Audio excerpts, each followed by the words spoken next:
Yo, what's going on, everybody? It's Toom, and oh my god, it's a gameplay that's not on raid again. See, I told you guys, you guys really don't understand how easy it is for me to get gameplay on raid. The people I play against, I think I've got like a week's worth of raid gameplay, but you guys are going to be watching an 80 and 9 on the map Overflow. I'm going to be using the Warthog, the Lodestar, and the VTOL warship.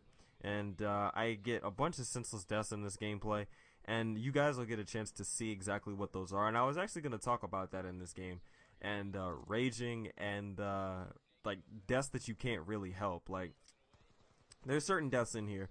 One is coming up right now, actually, where I'm pushing up in the back of the spawn. I know we got these guys spawn trapped, and I'm playing solo. I do play with colorblind assist on, but look at this kid. So I thought that I would be able to take him. I should have just run away from that gunfight, but look at what he had. He had a silenced LMG with the target finder and attack insertion.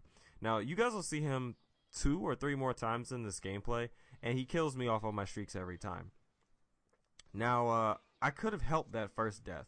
I could have shot him, I could have pulled away, I shouldn't have gone back, I shouldn't have got greedy, but I felt as though that I'd be able to take that kid. And he had a better gun, he had a better sight, a cheaper sight, and a more bullshit weapon. But it's beside the point. The fact is, he's in a better position. I shouldn't have pushed that gunfight. I should have, sat back. I should have waited. I should have at least waited for my health to regenerate instead of popping around that corner and then giving myself another death that I really didn't need. And that's just one of them things. It's Call of Duty does that to you because you want to get that kill. You want to be like, oh my god, I'm gonna kill this kid. I'm gonna kill this kid. I'm gonna kill this kid because it's that vindictiveness. It's that Call of Duty preys on the revenge and the vindictiveness of the human, human behavior. I mean, like, if you get killed by somebody on a kill streak, you want payback. If somebody kills you more than twice, you're gonna want payback. So the minute that you get a chance to get payback, you're gonna seize that chance. But see, the problem is with that, that's when somebody else can come in and kill you. And that's how people tend to get you off your game when you play COD. It's like, if somebody tries to kill you in this game and you're on a kill streak and they actually succeed, you get pissed. So you go try and hunt them down. You try and slay the enemy team, and you end up forgetting that you're here to win, but you're also here to get a good score line. That's what I try to do when I play Call of Duty. If I see that I can't get a good score line at the end of the gameplay, I decide to go for the W.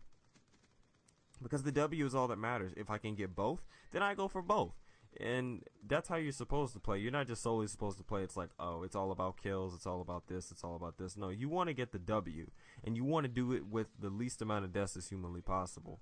And that just goes into thinking about the decision making that you have to do in COD. I mean, I know that this is a basic arcade first person shooter, but there are things that you have to learn. Rush routes,